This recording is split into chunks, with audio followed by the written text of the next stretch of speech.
The Coonhound Collective podcast is brought to you by Conkeys Outdoors, because we support the people who support our way of life, and CZ Welding and Fabrication, custom dog boxes built by hunters for hunters.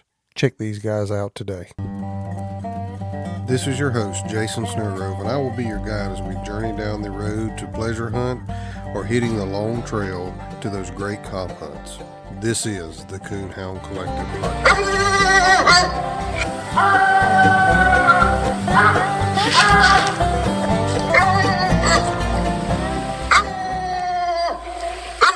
It seems like every big hunt you go to, you see new, more and more new faces. And it's great. I love it.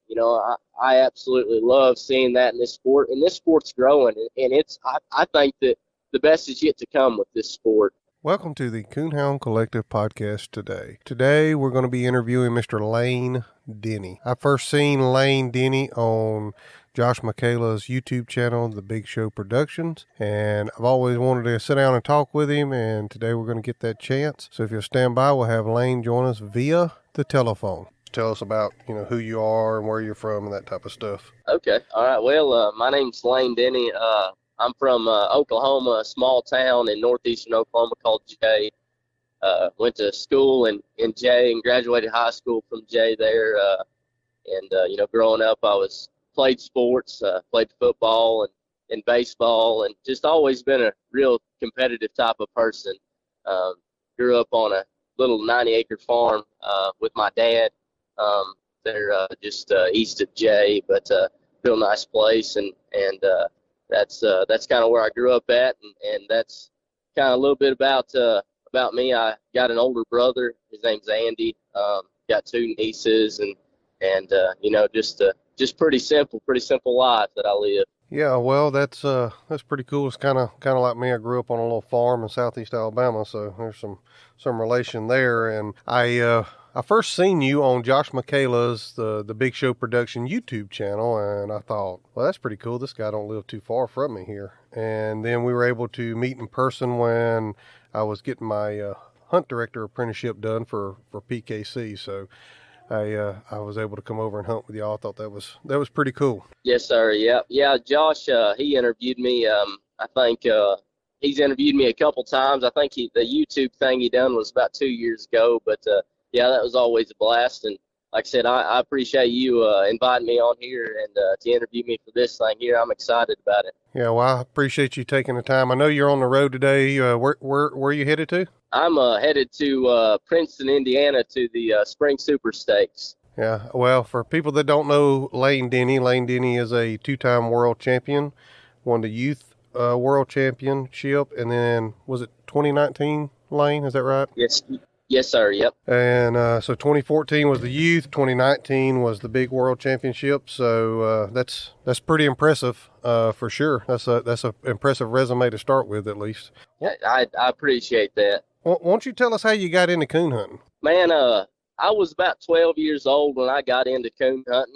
My daddy actually got me into it, and kind of a little backstory that not many people know, and I didn't know it honestly until probably about 5 or 6 years ago. But my dad grew up coon hunting, and my dad's family, my mom's family was just kind of, they was all friends, and they all knew each other. And my mom lived, I'd say a couple miles from my dad, just kind of through the country, and it wasn't nothing but woods from my dad's house to my mom's house. But like I said, growing up, my dad had hounds, and, his dogs wasn't nothing special. I mean, they tree coons, and they might tree possums, run deer. He just done it just for pleasure, and really just to have something to do back then. But my dad, what he would actually do is when he would go see my mom when they first started dating, he'd turn his dogs loose, and he'd kind of hunt the direction toward my mom's house, and he'd see my mom for a couple hours, and he'd go home. But so I guess you could say coon hunting's been kind of a part of my life even before I knew it. It's just kind of a neat deal.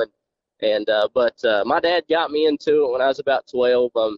He coon hunted, like I said, growing up, and he got out of it, of course, when he got older, got a job, had kids and stuff, and he just got to missing it, and he just, growing up, my brother and I both, we loved deer hunting and just being outside fishing, being on the farm, And so he thought, man, I'm gonna get, he got me two dogs, and basically what ended up happening was my brother got one of them. But anyways, we got two dogs. They're two little Walker dogs, and we started messing with them and training them, and my brother's dog actually turned out to be a lot better hound than mine was. But my brother, he enjoys it, and even till today, he likes going when he can. But it didn't stick with him kind of like it did with me. The very first time that I went hunting, even before I got hounds, I was stuck. A lot of people that might have heard of the podcast with Josh with me might heard the story, about the English dog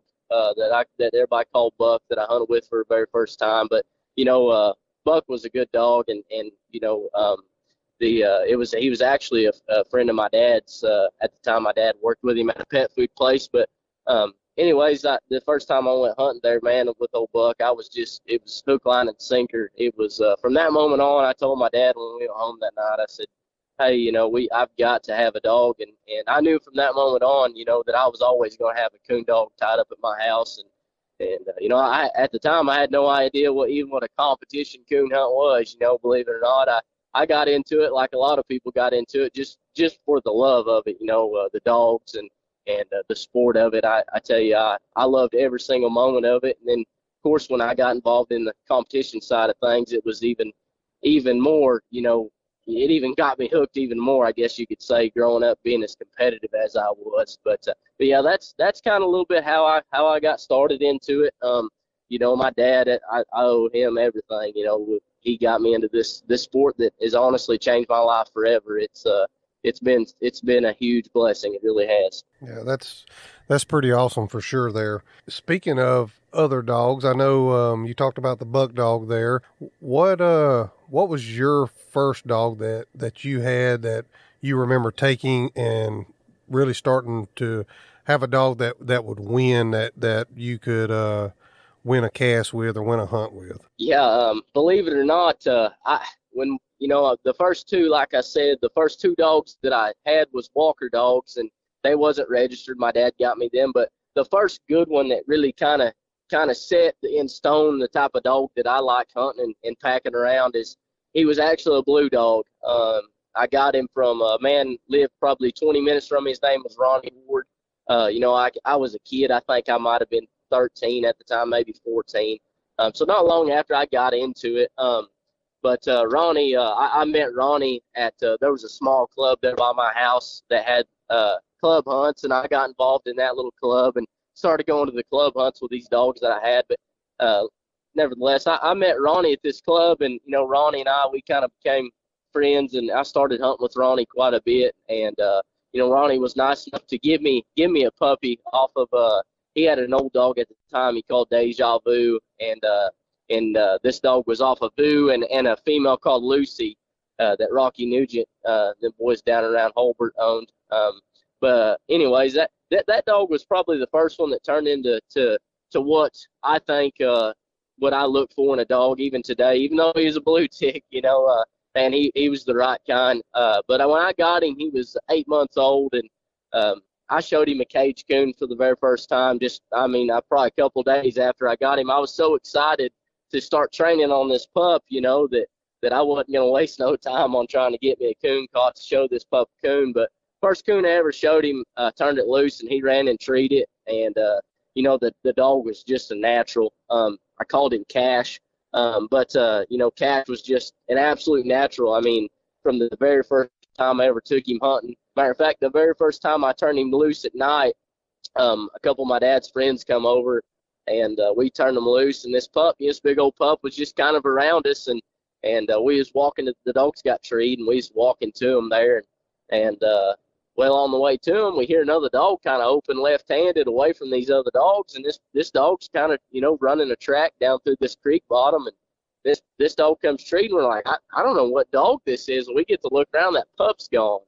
And so anyways, I thought, man, surely that's not that pup. But just in case, I run in there, and sure enough, it was that pup. And the old dogs had a den up on the hill, and this pup had a coon treat. And we rolled it out to him. Man, it was, ever since then, that dog was the right kind. he was a dead loner, had a good mouth, he moved around good. I mean, everything that most guys look for, that will win. This dog had it. I mean, he had everything. He had his coons when he got treed. He was just a real nice dog. But I had him for a while, and of course that was back before I had driver's license. So I only got to go to the hunts that people would let me ride with them. Or my dad, he would take me when he could. He worked growing up. My dad worked hard and worked about 6-7 days a week, so he didn't have much time. But I was very fortunate enough to have met some friends that lived close to me, some older guys that kind of took me in under their wing and would pack me around to some hunts. And this dog, man, I was just a kid. I had no idea what I had at the time or nothing like that or what I was doing. But back then it was, I would mainly hunt UKC hunts, because that's what everybody around me hunted, and that's what they would take me to. But this dog back then, you had to have a first place win plus 100 points, I think, to make a night champion. But this dog was I would say he was only probably 13 months old at the time that I started taking these hunts. And I bet this dog had, 5 or 6 second place wins in UKC, a couple thirds. I mean, he never did make him a night champion, but this dog had several cast wins. And I was actually getting him ready to go to Battle of the Breeds. I'd never been, and back then it was kind of a big deal and everybody went. So I was kind of getting him ready for it. And I didn't have a Garmin or tracking system back then. I was just a poor kid and honestly didn't even really know what it was. Back then a lot of guys had like those tracker classics. But anyways, I didn't have a tracking system. I was hunting this dog with a friend of mine, getting him ready to go to Battle of the Breeds and cut him loose. Of course, he was a loner, so he never was with anything. But he went left-handed and this other dog went right-handed. My dog got struck down there in the draw and was trailing away from us, and the other dog ended up getting treed and had a coon. We went in there and rolled that coon out to that other dog and pulled off that tree and got to listening for mine, and it was just like he fell off the face of the earth. He just showed up and that's the last I ever seen of him. But a couple people that saw him, they said, I don't know what happened to him, but it was kind of a bad deal, because I mean I was in love with that dog and I was just a kid, it made me want to all but quit, but fortunately, I didn't. But that's kind of he was kind of Cash was kind of the first one that really set in stone and what I would look for in a dog. I mean, he, in my opinion, he was a very good dog. Probably even to this day, probably one of the better ones that I have owned. Yeah, that's pretty awesome. Sounded like he was definitely a pretty good dog. So after Cash, did you get you another dog, or what dogs have you've handled some dogs for some people as well, right? Yeah.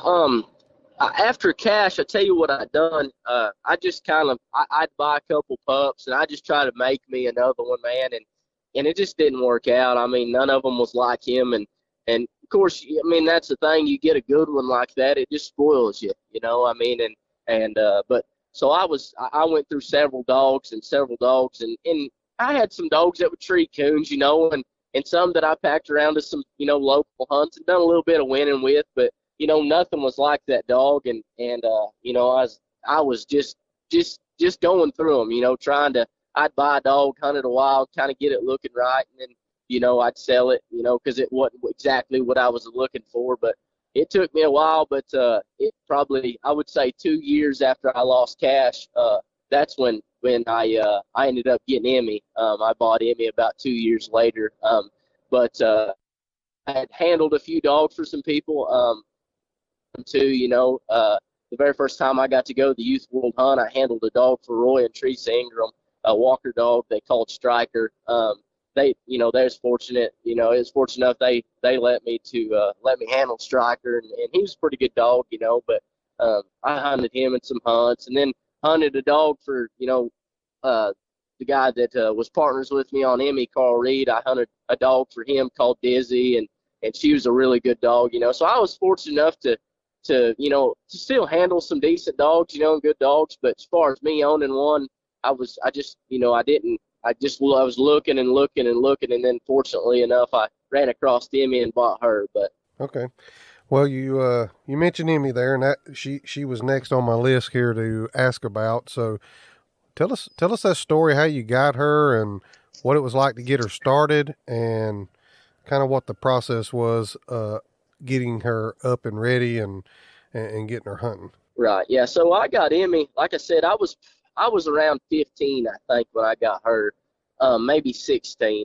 Um, but well, then I guess I was 15 because she's 10 now. But anyways, I got her as a puppy, and I think she was 9, 10 months old when I bought her. I give $450 for her. A guy had her for sale, and he goes through some dogs. But anyways, I bought her as a pup and took her, and she was she was like cash. I mean, from the very first night that I ever turned her loose, she was just a natural.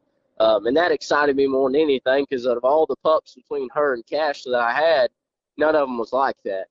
Most of them was real slow starters. So that kind of sparked me about her, how quick she started. And of course, when she started treeing coons, she was a dead loner. I mean, she could tree just about any type of coon, even as a baby. I remember the very first cast I ever put her in. She was 11 months old, and and she treated 2 coons in an hour and looked very good.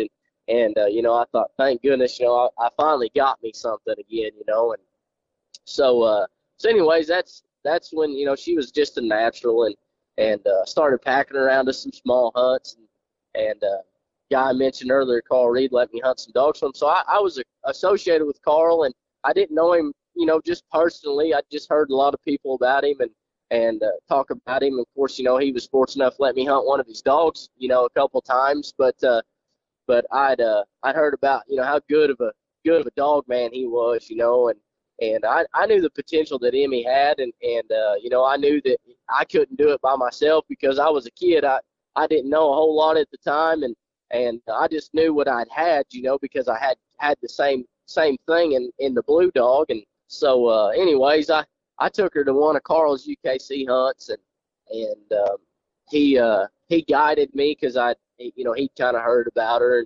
and he guided me, and she looked really good that night. Ended up getting beat, but Carl tried to buy her, and I said, no, I don't want to sell her. I like her too much, and I said, but we could partner on her, or do something if you wanted to do anything like that. And he said, no, I don't want to partner. I just want to buy her.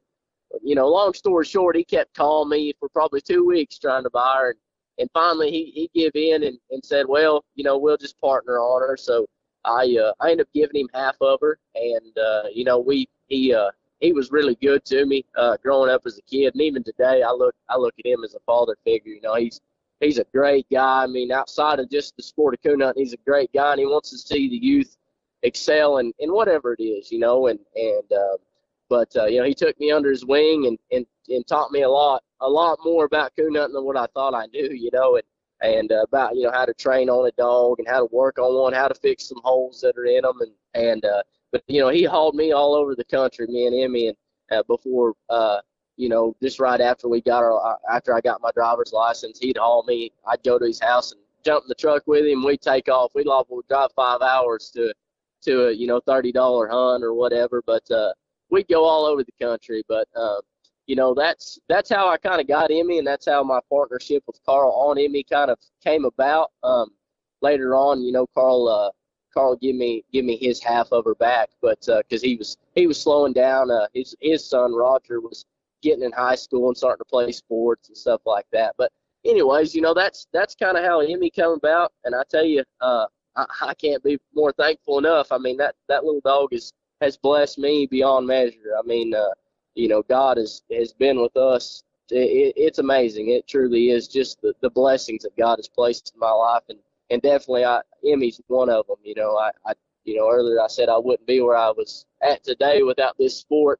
And that dog absolutely goes right along with that. Hey guys, this is Jason over at the Coonhound Collective podcast. I'm here today to tell you about one of our sponsors, Conkey's Outdoors. Whether you need a few dog collars or the whole setup, they can fix you up. They have a wide range of products from hound hunting to fishing. My friends over at Conkey's Outdoors can help you out. You can order online at conkeys.outdoors.com. Call them at 904-692-1568, 904-692-1568, or if you're in the Hastings, Florida area, go by and see them. Again, that's at conkeys.outdoors.com because we support people who support our way of life. Yeah, that's pretty awesome when you can have a dog that impacts you that way. And you were talking there about Carl, kind of taking you under his wing maybe there's some young guys out there that are thinking about getting in this sport. Speak to a moment about not being scared to reach out to some of these guys that have been around for a little bit, and how important that is to have someone that you can mentor under, especially coming up in the competition ranks now. Competition, I believe, is getting tougher. How important is it to have somebody that you can kind of lean on for some guidance and direction in that area? Oh, absolutely. It's like anything else. It's very important. It's no different than somebody that plays basketball. That's pretty good, but they're afraid to ask somebody for help, maybe. But it's very important even in this sport, to find somebody that knows what they're talking about. That's good with dogs, and the biggest thing is just, in my opinion, as far as, guys that they're coming up, I've been this way growing up, and very fortunate enough to be in this way because people have told me the same thing is, you know, whatever it is you're going to do, I mean, put in the work with it. I mean, and this sport is no different. I mean, there's going to be several nights where, they probably don't want to go coon hunting or whatever, but them dogs, you've got to have them in absolutely as best a shape as you can have them in. And at the same time, you got to be as ready as you can be. You got to know your dog. You got to know the rules. You got to be ready for absolutely every scenario that might come up. But it does help, especially as young people, to find a mentor like that. I mean, I've told people this and kids this, since day one. I mean, I ain't no better than anybody else, but I've been fortunate enough to have been raised around some really good dog men and some very good handlers. So I've been very fortunate enough to have been raised around people like that. I mean, and my cell phone and my phone is always open, man. And if there's anybody young that ever has a question or anything that I think, they think that I might know the answer to, I don't know everything. I'm not sitting here saying I do, but I would be absolutely myself, be willing to help anybody as much as I can because I've been there.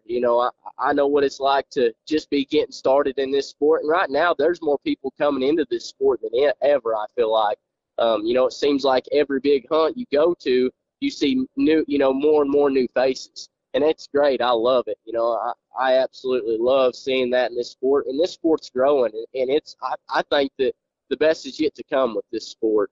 I think it's just going to continue to grow, but like I said, it's very important to find somebody that's been around, that has been around some good people and good dog men and good handlers and to learn it the right way. That's the most important part too, finding somebody that's going to teach you the right way about going about things, because I've learned over the years, it's best to do it right. I mean, it might cost you at the time or something like that, but we all do this because we love it, and we all do this because some of the best friends that I know I've made has been through this sport of coon hunting, and it's because I've done people right, and that's a very important thing for young people to understand too. I mean, guys getting into it, even when nobody's watching, do the right thing. I mean, last week at nationals, there was a situation in my semifinals cast where if I would have done something a little bit different, I'd been sitting in the final three, but I done what I thought was right. And, it ended up costing me getting in the final three, but what's right. I've been very fortunate enough to know, my parents raised me right. And they said, what's right's right and what's wrong's wrong, even when nobody's looking or watching. So, but yes, sir. Yeah, and something there I want to touch on. Well, a couple of things. One, even with me, showing up at a hunt and drawing out with certain people is even a little intimidating for me as well, just because I haven't been around that part of it a whole lot.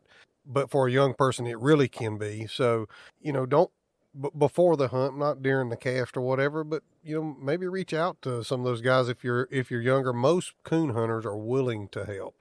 I mean, there may be a select few that won't help you out, but for the most part, I think they're willing to help for sure. And the other thing you said there, and I just done a podcast with some friends of mine over in the O show, and we talked about this. Mr. Steve Fielder has a podcast, and he talks about the golden age of coon hunting was back in the 80s or so. And Josh Mckayla has a podcast, and we've mentioned him here, and we're going to mention him again here. And he says we're in the golden age now. And I see Steve's point 100%, and I see Josh's point 100%. But one thing you said, and I said this in this podcast, is I don't know that we've reached the golden age yet. I think we're coming into it. I think we're right on the cusp of being in the golden age of coon hunting with all the podcasts that are out there, the media that's going out there, the money that can be won now going out there. You're talking about in the past, I feel like it's been like maybe the top 5, top 10% of handlers that can go out and do this for a job, for a living.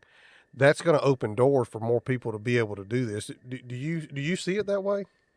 Absolutely, 100%. This sport, the purses are getting bigger.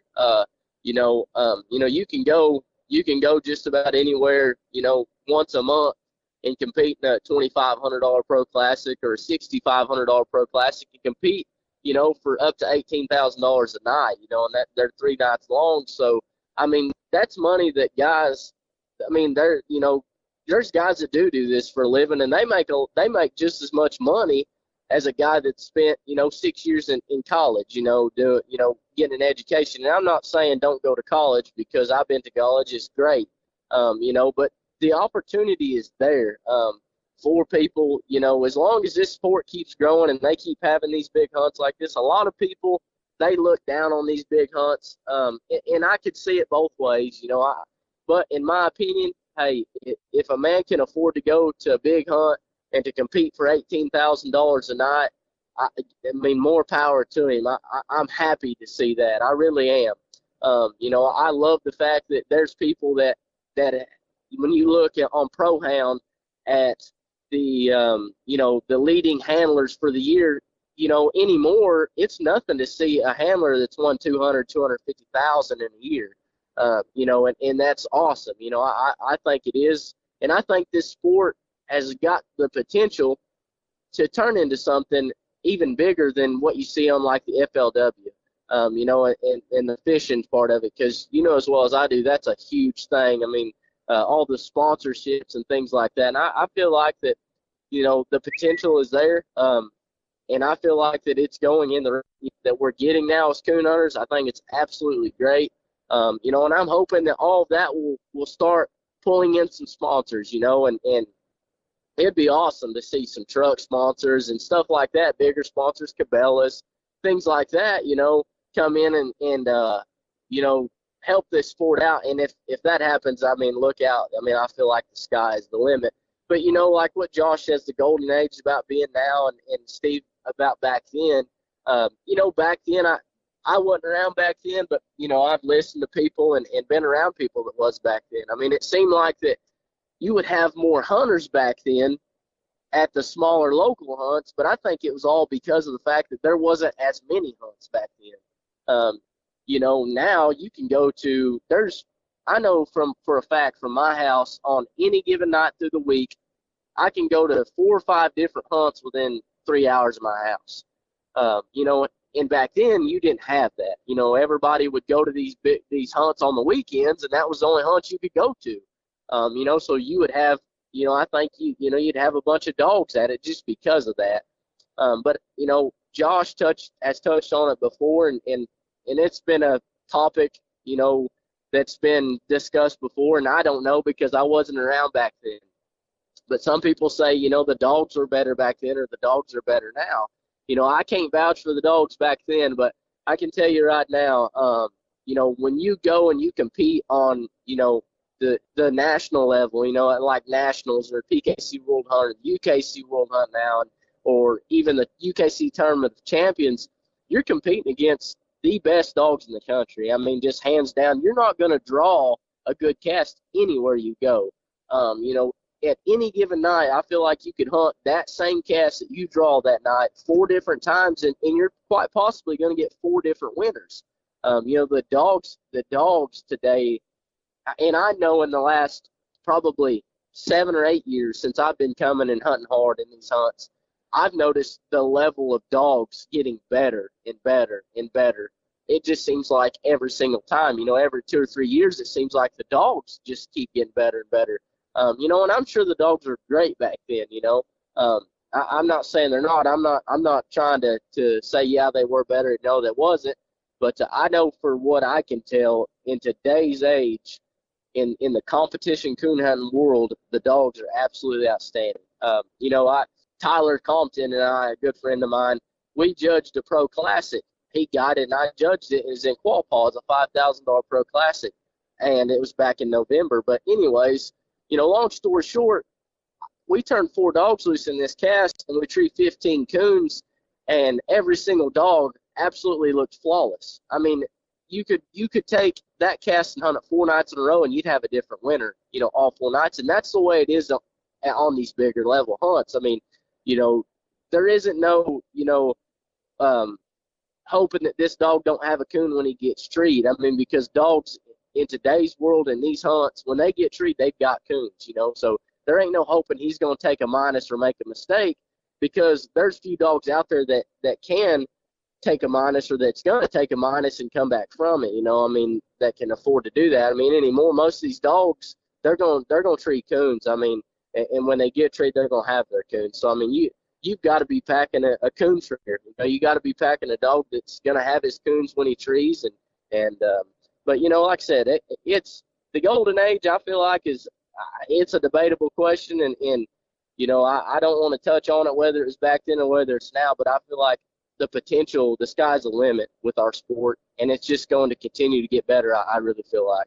Yeah, and I think it's funny you talked about the fishing thing, because in the podcast I'd done here the other night was with a couple guys. They don't competition hunt at all, but they sit back. They only pleasure hunt. They sit back and they see what's going on. And they both said, it could be, our trucks could be lettered up like, bass boats, but before long, the skies are the limit there for sure. Yeah, absolutely. I'm with you, and I feel like it would be great for our sport, to see some big sponsors come on board, and stuff like that. I mean, because, the money's there. I think the money is there to compete for. The people are there now. I mean, you're getting more and more people that do great at helping promote our sport, and that helps a bunch too. And plus, these podcasts you guys do, and the filming that they do, Backwoods Heritage, the filming they do, and the filming that I've seen some other filmers that, like at Tournament of Champions,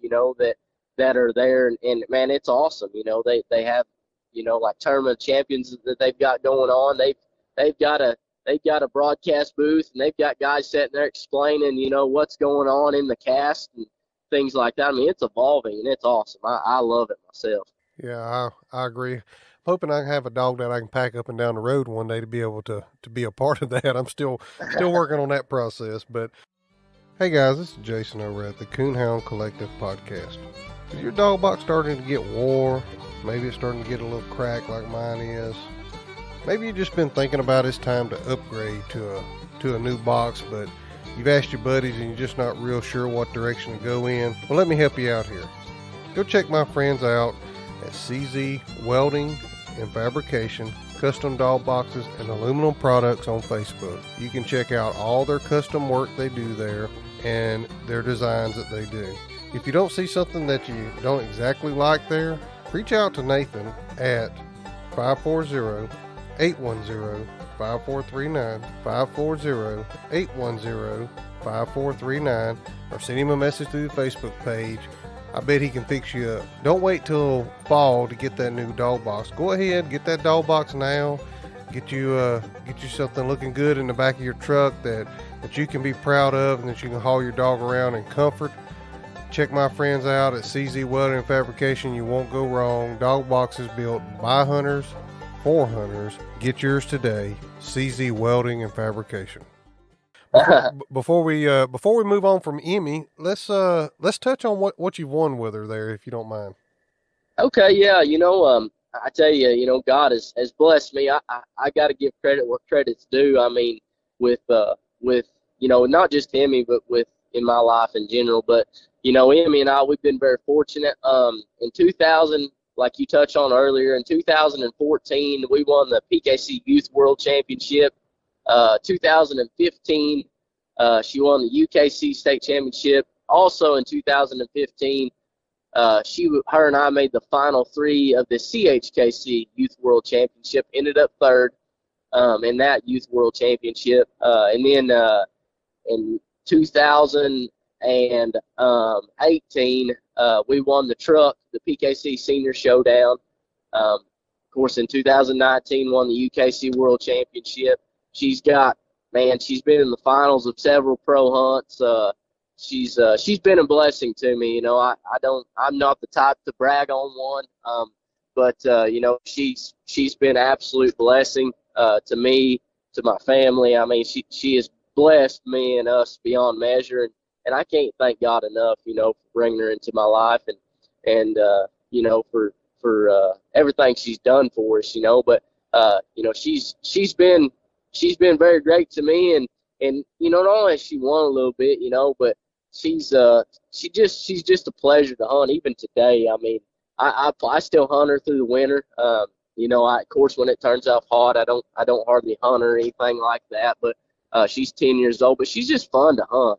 She's a pleasure to hunt. But we've been very fortunate. We've made several Final Fours. She's been on the all-time lifetime earnings female list.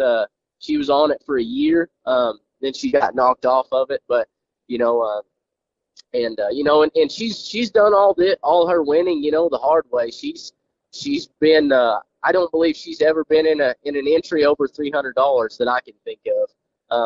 So she, other than pro hunts and, PKC World Hunt, Youth World Hunt, stuff like that. I mean, she never did get entered in any of the big pro classics, but those things were just starting to come around when she was in her prime. And of course, me, I didn't have no money or nothing like that to hunt her in them, but, it was a fun deal.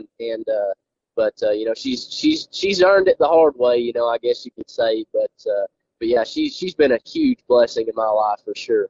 Yeah, that's a pretty impressive resume, even nowadays for anybody to own a dog to win that much. I mean, that's pretty impressive for sure. How many puppies she's got on the ground? She's got, I believe she has. Let me think here. See, she had shots litter. She had 8. Then we bred her to Willie after that, and she had 8 as well. And then I think she should have around 22 pups, I think, on the ground. And I would be lying if I even had to guess what her pup earnings are. I would say it's close to probably 35,000, 32,000, something like that. But I would say it's somewhere around there. But yeah, I think she's got 22 to 24 puppies on the ground, I believe. Okay. Yeah, I knew you had bred her a few times, and I didn't know exactly how many puppies she had. But the next dog that I was going to mention, you actually mentioned there. Let's talk about Shot, what he's out of, and how you kind of got him going, because I'm sure he's who you got in the truck with you, right? Yes, sir. Yeah, he's the one that I'm rolling down the road with right now. I got Shot. I'll tell you the story on Shot. Of course, this after Emmy won the truck. I wanted to breed her, and I thought, what could I breed her to? What could I breed her to? And I thought, you know what? It'd be pretty neat if I bred her to a dog that had won a truck too. So I called Kevin Cable from Indiana and talked to Kevin about breeding her to Big Money, and Kevin was absolutely great. He said, absolutely, we'll do anything we need to do to get her bred. Of course, I drew Kevin, with her, and he'd hunted with her too, in the past. And so, but anyways, long story short, we hauled her to Kevin's house, and we bred her to Big Money, and Kevin was absolutely great on the deal. She had, like I said, 8 puppies. My pick of the litter was it actually wasn't Shot. It was a dog that I named a millionaire. Colton Atwell from Iowa owns him now. But anyways, he was my pick of the litter, and Shot was actually Kevin's pick. And so I had Millionaire, and I had another female out of it. The rest of them we sold, and Kevin got Shot. And And so we was I'd had Millionaire, and I had the other female that a good buddy of mine, Hunter Chancellor, owns now. Call her Fit, but I had Millionaire and Fit as puppies, and I loved the way Fit acted, and but I loved the way Millionaire looked. I mean, he was absolutely picture perfect. He was colored up just like Emmy, and the older he got. But anyways, I had Colton Atwell and Sean called me from Iowa, and they said, hey, we had heard that, we used to coon hunt, we're looking to get back into it, and we're kind of wanting a really good bred puppy, and we heard that you got some off of Emmy and Big Money, and I said, well, yeah, I've got two, and so he said, well, we want a male. I said, well, I've got a male, but I don't want to sell him. I said, I've got this female here that honestly acts better than the male pup. And I'm not just, I said, I'm not just trying to tell you that so you won't buy this male pup because I don't want to sell him, but this female acts good. He said, well, we want a male pup. So, they wanted to buy Millionaire, and I didn't really want to price him. Finally, I priced him, and they bought him, and so I had Fit. Well, then I saw where a boy that lived by Kevin had shot. He wanted to sell him, and he was just a pup, and I think he was 10 months old, and so the boy had him priced reasonably, and so I just called him and bought him. I drove to the Missouri Pro Hunt, picked him up, and I ended up starting him, but that's how I got shot, and I ended up starting him, and when I started him, he was a tree dog. He'd miss a little bit. I think honestly, he probably treat squirrels is what he'd done. I started him, and over the years, when I was hunting him and working on him, I just saw little things about him that reminded me of Emmy when she was that age, the good and the bad. The way he operated, it was crazy. The things that he had done, the good and the bad, that was just like his mama. And I thought, man, I just saw the good in him, and I worked on him and worked on him, and I'm telling you, it's been a long process, and we've spent many and many nights just like him and his old mama and I have, just from daylight to dark hunting him, trying to get him ready, but he's 3 now. Like I said, I'm headed to the Super Stakes with him, and this will be his last Super Stakes. Last week we was fortunate enough to I guess 2 weeks ago now, but we was fortunate enough to get in the top 10 at nationals with him, and that's the first time that he's doubled up at a big event like that. He's up to that point, the dog had won. He'd won multiple rounds at the PKC World Hunt. He'd won multiple rounds at nationals, multiple rounds at Super Stakes. He just never could catch a break in a late round to double up and advance to the quarterfinals. But we was fortunate enough to double up last week at nationals and made it to the quarterfinals, won our quarterfinals round, then made it to the top 10, and ended up coming down to my last tree. If I had a coon, I could win, and ended up having a den. But we had a good hunt. It was me hunting shot, and Joe Manning hunting goose, and David Blake hunting major pain, and pain treed 2 coons, shot treed 2 coons, and goose treed 2 coons. And it just worked out where Payne had 200 on both of his coons, so he won the cast and ended up winning the whole event. But yeah, Shot's young. I mean, he's 3 now, and he's got a long ways to go. But he really does a lot of things that I like, and he does a lot of things that remind me of his mama. And both, like I said, both the good and the bad. But he's been a blessing to me so far. And I can't just, I'm not saying it's all his mama, because his daddy was, they could breed his daddy to anything and it would be good dogs. I mean, Big Money is absolutely a great reproducer, and I got to thank Kevin, for because he was absolutely beyond good about the whole thing about breeding to Big Money and everything. So he was good about it, and I ended up getting shot back, but it's all worked out. He's, like I said, he's been good to me so far, and hopefully we can have a little luck out here at Super Stakes this week. But Yeah, that would be great if you could get that took care of this week. If he can go out there and perform well for you, and Speaking of performing well, speak on, because you've been on the big stages here. Speak on what it takes to get you ready to perform there, and what it takes to get the dog ready to perform there, to maybe even win, but to at least show up and perform.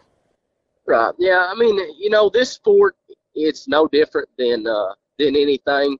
Whether you're a football player, a baseball player, whatever, I feel like these dogs are, I mean, they're athletes, they're athletes, and you have to put in the work. I mean, that's plain and simple. You got to hunt hard. You've got to. There's nights where I didn't want to go hunting. Maybe it's raining or something like that, but I needed to because I had to get my dog in that situation. So that way, when I take him to town, say I haul him 8 hours to Indiana, and a thunderstorm, it's going to be thunderstorming on Wednesday night, and I've got to hunt him that night. You have to get your dog, in my opinion, you have to put them in about every single scenario that you can put them in to prepare them for what they might face, when you put them in these casts. But the biggest thing, too, is as far as the dog goes, is to have them in shape, and have them. Michael Ward touched on this on a podcast I listened to. He was on it. You got to have your dog in shape. I mean, that's the biggest thing, when it comes to this, because, I mean, you could hunt, like I touched on earlier, a lot of these casts you're going to draw in these big events, you could hunt that same cast 4 nights in a row, and you might have 4 different winners. It's all about who's going to catch the breaks and who's got their luck on their side. But you've got to have them in shape. You've got to have them ready. I mean, and that goes along with just hunting hard, and putting in the time. And of course, every dog's different. Some dogs you can hunt 3 nights a week and they're good to go. And some dogs you got to hunt 5, 6 nights a week to keep them in shape. And as far as you being prepared as a handler, man, the biggest thing is just to know the rules and to when you're out there pleasure hunting. I'll tell you what I do a lot is, when I'm pleasure hunting, man, especially if I'm pleasure hunting with someone, like I like in the back of my head, I pretend like I'm in a cast. Well, what would I do in this scenario? I mean, it's just there's just you've got to know what to do in every single scenario that might come up. That can give your dog the best shot at winning and give you the best shot at winning that you can possibly do. And of course, we expect a lot out of these dogs. I mean, I'm going to touch on something that a lot of people might not really realize or think of, but we expect a lot out of these dogs, and nutrition is absolutely a very, very important thing. When you're taking your dog and you're hauling it 8 hours to a hunt, and they're on the road for a week at a time, they might be stressed. You've got to feed them good feed. That's something that's going to keep them going round after round after round, and that's very, very important, in my opinion. As much as we ask out of these dogs, I mean, it's all about, that's where it all starts realistically. I mean, if you're feeding them good feed that's going to give them energy to go round after round, to be able to hunt them 6 nights a week, to keep them in shape, that's where the pyramid's built, in my opinion. Right there is on nutrition. Well, I couldn't agree more with you there, Lane. We definitely, we ask a lot out of our hounds, and we need to step up and take care of them the right way, and it starts with the feed for sure. I couldn't agree more. If you could give your younger self in the coon hunting world some advice, what would it be? What would you go back and tell your younger self? I tell you, it's something that I've learned over the last 5 or 6 years, but there's 3 steps, in my opinion, especially if I was going to tell myself this. And you've got to work hard, you got to stay dedicated, and you always got to keep faith, in our Lord and Savior Jesus Christ. I mean, because when He's with you, nothing is impossible. But like I said, just work hard at it. Even when you don't want to. I mean, put in the work, because it shows. There's going to be a time where the spotlight might be ready to shine on you, and you might it might be your time. So you've got to have you and your dog prepared for that. And there's going to be times where even if you get your dog as ready as what you think you might have him, and you take him to town, and you might not the cards might not fall your way. You might not catch the breaks that you need to catch, and you might get beat, and it's at those times where you've got to stay dedicated. You got to go back home, go to the drawing board, and continue to put in work. I mean, because at the end of the day, in everything, in this sport, in my opinion, I've said it numerous times and I'll say it a million times, this sport is no different than a sport that you see professional athletes on TV. Them guys, they go to the gym. They're the first ones at the gym. They're the last ones to leave. When they win a Super Bowl, they don't just get satisfied with that. They stay hungry. They continue to go to the gym. They continue to put in the work, and that's another big thing. I mean, just staying hungry, so to speak. You've got to continue to want to be successful. You've got to continue to enjoy it too, and that's another thing. I mean, don't get all wrapped up in being so competitive that you lose your joy for it, because that's why 99% of coon hunters got started into this sport, is because they enjoyed it. Whether it be they enjoyed the dogs, the sound of the dogs, just enjoyed the hunting part, whatever the case may be. We all got into this because we love it. I mean, plain and simple. So you can't lose sight of that either. You've got to be thankful for every single opportunity that has been given to you, because that in itself is a major blessing, and you've got to be thankful too. No matter what happens, no matter how successful you are, and not just in this sport but in your life in general, you got to remember where you come from and remember who got you there, and continue to be thankful for them people, and to continue to realize that without them, you wouldn't be where you're at. So, that's in my opinion, that's something that's major. That a lot of people lose sight of. But that's something I'd probably tell myself. Well, I think that's pretty good advice there for sure. And, if I enjoy going to competition hunts because I get to meet people like you. I've got to meet your buddy there, Tyler. He's judged a cast. He's been over here to our club. And that's part of it for me, is getting out to meet like-minded people. But I tell you this, if a competition hunt stopped tonight when it gets dark, I'm still going hunting because I enjoy the dogs. And absolutely, that's what it's about. And absolutely. Before we move into the last two questions here, and I didn't have this on here, so if this catches you off guard, just let me know. We'll take it out. But can you talk about Tier 1 custom calls? I know you and Tyler are partners on it, but can you speak about a little bit about that, how that come about? Go ahead and plug your company, where they can find you at, and what y'all do. Yeah, you bet. Absolutely. Tyler, so to make a long story short, like I said, I touched on earlier, Tyler and I, we've been good buddies for a long time now. Tyler, I could consider him probably one of my best friends.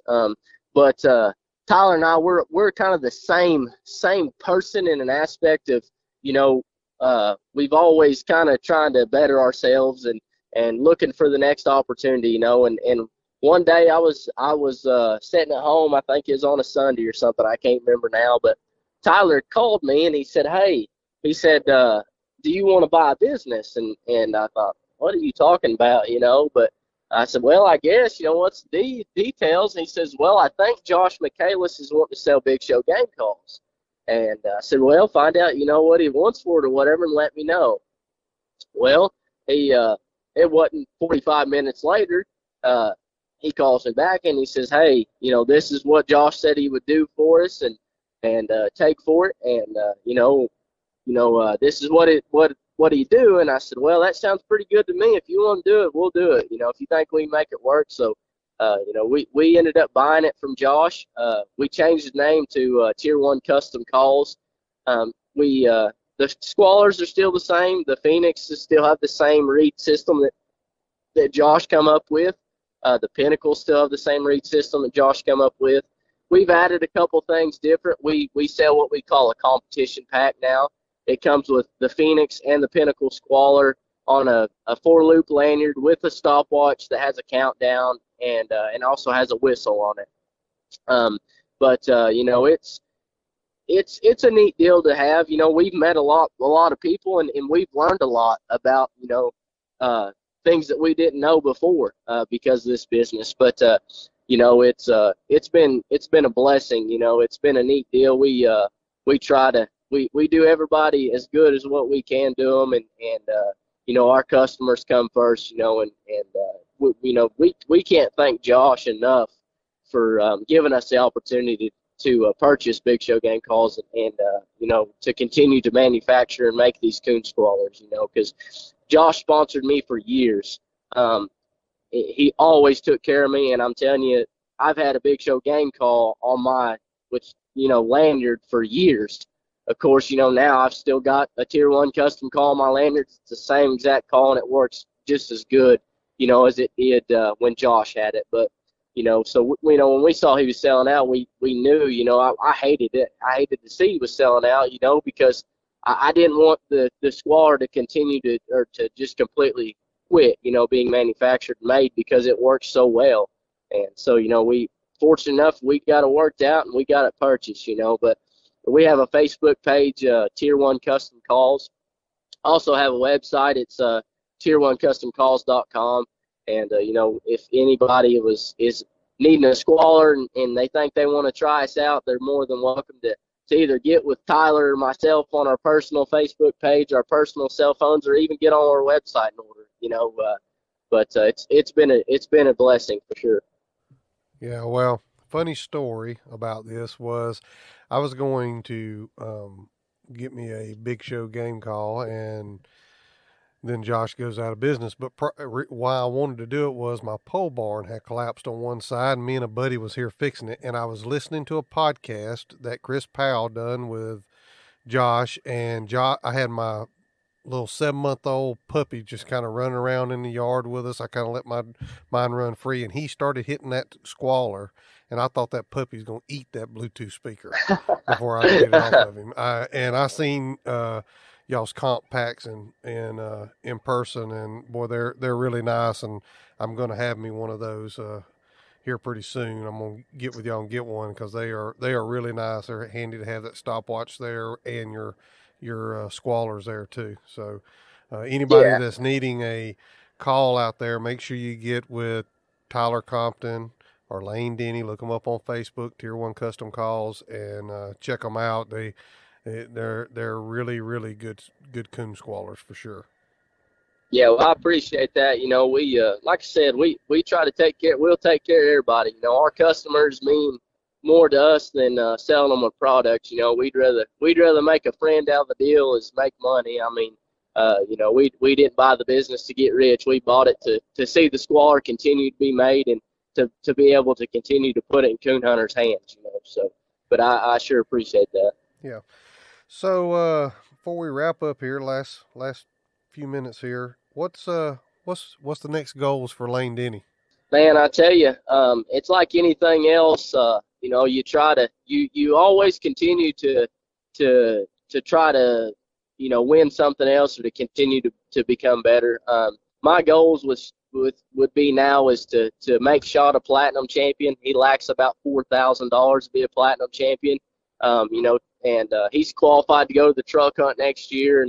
But I'm just going to continue to promote Shot, and hopefully we can get lucky, make him a platinum champion, and at that point we're probably going to go to breeding a few females to him, and I want to get something out of Shot to start, hopefully promote next.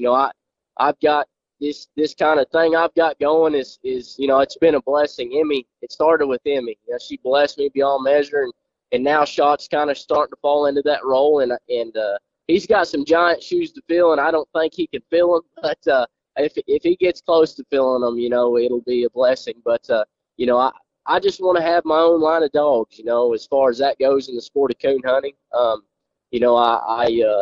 just that's something I want to do. I want to hunt, 10 years from now, I want to be hunting something that goes back to Emmy, and that's the ultimate goal. I think that, it's anybody can go out and buy, a winner, but it's in my opinion, that's one reason why I respect, so many people so much, is because, if they take their own dogs, it's something that they've raised out of their own dogs, and they go to win with it, and that's something that you got to say about Kevin Cable. I mean, he's hunted his dogs out of his line of dogs, and he's continued to win with them. But and there's several guys out there do that, and I respect them so much, but that's my goal, and just continue to do what I love too, and that's the biggest thing is, I tell you, this sport, like you said earlier, the competition coon hunts could stop tomorrow, and I promise you, tonight I'd be turning a dog loose somewhere. I mean, I absolutely love it. And I made up with it, and hopefully one day when I have a family of my own, I can teach them about it too, so this sport has been an absolute blessing to me, and it's been a huge part of my life, and hopefully, like I said, when I have children one day, hopefully that it could be a big part of their life too. Yeah, well, I definitely understand that, and I think you got a good foundation there to start with Emmy, and you shot is not open to the public for breeding at this time, right? No, sir, not right now. Like I said, when we make him a platinum champion, I've had several people want to breed to him, and when we make him a platinum champion, we're going to go to breed him to some females, and hopefully he does his part. I think he probably will. Being out of Big Money was a great reproducer, and being out of Emmy, knock on wood, everything it seems like we bred Emmy to, the pups turned out very good. So I think he'll do his part, and hopefully, with a little luck, we can make him a platinum champion pretty soon, and be able to give the public, the chance to come and breed to him. Yeah, well, I think that'll be awesome for sure. Well, we've been at it for just over an hour already. It don't seem like it's been that long, but do you have a coon hunting story you can share with us? Yeah. I guess the story that I could tell that would be uh be pretty good, I guess, would be probably the first time that I ever went hunting. I mean, I've told a lot of people about it, and it's something that gives me goosebumps today. I mean, it's but like I touched on a little earlier, the dog, his name was Buck, but my dad worked with this guy. His name's Jake Williams. Got to give him definitely a shout out because he was the first person, I guess, that really took me hunting. So his name was Jake Williams, and my dad worked with him, so he invited him over to go hunting, and we, like I said, we lived on a 90-acre farm, and had a spring run through it, good woods on it. But we we show up. He shows up there, and we ended up getting our stuff around and going to the back of the place. And he unloaded Buck. And as a kid, growing up, I love dogs and animals. Of course, he loaded this big, pretty English dog, and man, I fell in love with him immediately. And I fell in love with this dog, and he put his tracking collar on him, let him around there, let him use the bathroom. He cut him loose, and when he cut him loose, I lost all interest in it, honestly, because I thought, man, there goes my buddy. I wanted to pet on him a little bit more and love on him, but I didn't know it at the time. But Buck had a job to do, and he cut Buck loose, and I had a friend with me, and me and my buddy, we was playing in the rocks there, and playing with sticks, and we wasn't paying any attention at all. And Buck opened a couple times down this holler, and the first couple times it didn't register to me. I heard it, and then he opened a few more times, and when he did, it was like something turned me around by my shoulders, and I was just focused on this dog, and I couldn't quit listening to him. My buddy was still wanting to mess around and wrestle there, and I was like, no, listen. And he's like, what? I'm like, do you not hear that? And he's like, yeah, I do. That dog's barking, but it was just something about that dog, and it was like with every single bark that Buck made, it just carried up that holler, and it hit me right in the chest,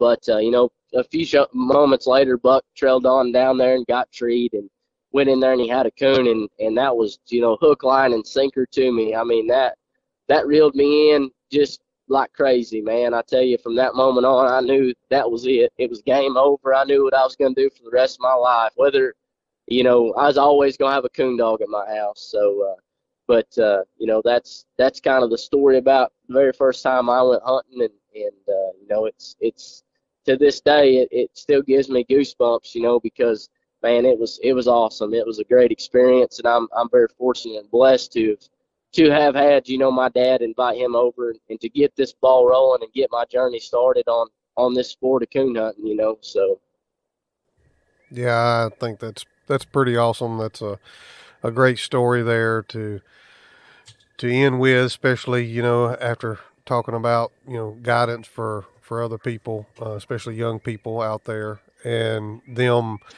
getting into the sport. If you get invited, just pay attention to what's going on. It's that dog has a job to do, and I think that's a great message there, Lane, for sure. yeah, absolutely. Well, Lane, I don't want to keep you any longer than we have already. We've been at it for a little over an hour, and I really appreciate you taking the time while you're on the road to sit down with me and record this. I know you're driving there, and myself and everybody that listens to this, I'm sure, will be wishing you luck. This will air after the Super Stakes is a done deal, but we wish you the best of luck out there with Shot, and hopefully y'all can get it done. Yeah, well, I like I said, I appreciate you inviting me on here and letting me talk to you. I enjoy this, and what you guys do that do these podcasts is great for our sport. And I think that we as coon hunters can't thank you enough. Because it's awesome. It helps promote our sport and helps keep it going. In the right direction. So I want to thank you. For bringing me on here today, and it's been awesome. I've enjoyed every single minute of it, and hopefully we can do it again, one day. So Yeah, absolutely. I'd love to have you back, and I'm sure we're going to have more conversations in the future together. You don't live too far from me, and I'm sure I'll be venturing over to Oklahoma if I ever get one of these young dogs up and going where I can bring him over there and actually compete. hey, that sounds good to me. We'd love to have you. All right, man. Well, you be careful on the road, and thank you for being on the Coonhound Collective podcast today. Yes, sir. Thank you. You have a good day. Yes, sir. Well, that was two-time world champion Lane Denny. I really hope you enjoyed the podcast today. If you did, head over to Facebook and leave us a comment, or head over to Instagram and leave us a comment, or send us a message on either one. Let us know that you're out there listening. We plan to bring you more interviews just like this. I've been excited to be able to get with Lane and get this done. He's been busy the last few weeks with nationals, and now as you hear, he's on the road to the Super Stakes. That will be a done deal when this podcast airs, but we wish Lane and Shot all of the luck out there. And if you're interested in a good-looking hound here in the future, when he makes him a platinum champion and offers him for stud, if you have a female out there, he would definitely be a good one to breed to, I think. You heard Tyler interview Kevin here a few episodes back, and I think that line of dogs speaks for themselves there. So if you're interested in a walker dog and one that's bred right, stay up with Lane and old Shot, and I think you won't go wrong there. Well, that's it for this week on the Coonhound Collective podcast. I hope my dogs wasn't too loud in the background as I am sitting out on my back deck recording this on a overcast day in April, the very first week of April here, and hopefully that don't come through too bad, but that's part of the raw real life editing that we don't take out whenever we're sitting down editing these. So anyway, I hope you enjoy this today. Thank you for being the best part of the Coonhound Collective podcast. Head over to Apple, leave us a 5-star review. Make sure you check out all the rest of our podcast. Leave us a comment or send us a message at the Coonhound Collective on Facebook or Instagram. Thank you. We're about to hit the woods. Thanks, guys, for listening to the Coonhound Collective podcast today. We really appreciate you taking your time out of your day to listen to the podcast. If you don't mind, head over to Facebook and give us a like, and head over to Instagram and give us a follow. It's both at the Coonhound Collective. Also, if you would like to reach us here at the Coonhound Collective, you can reach us at thecoonhoundcollective@gmail.com. If there's someone that you would like to hear on the podcast or a product that you would like to hear talked about, please send it to thecoonhoundcollective@gmail.com. Thanks again. Have a great day.